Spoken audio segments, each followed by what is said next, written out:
Hello, friends of bees. Today we are in Ljubljana, visiting Gorazd, a well-known urban beekeeper with around 50 hives at various locations across the city. We hope you get inspired and deepen your knowledge about the benefits of bees and their products. In the hotel where we are staying, which also hosts beehives on the rooftop, there are posters everywhere promoting the idea of bees and how they help us humans. Here we are, from left to right, Gorazd, Petar, and Natalia. We are standing on the rooftop of a 12-story building in the very center of Ljubljana. Let's take a look inside the hives. We were incredibly lucky that the sun came out just as we were opening the hives, as it had been raining before. The temperature is good, the weather is calm and windless, so we can conduct an inspection after the winter months.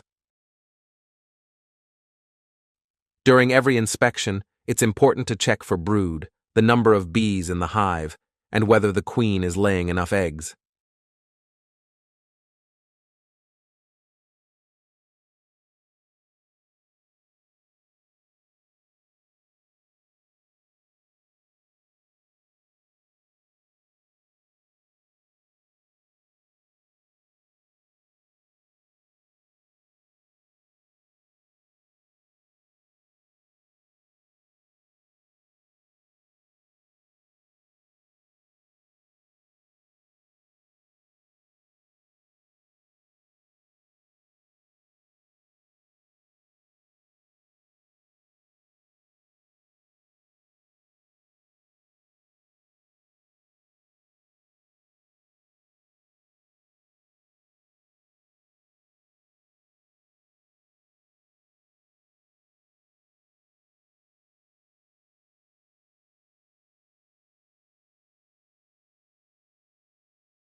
The next hive consists of 2 boxes, with the bees residing in the lower one.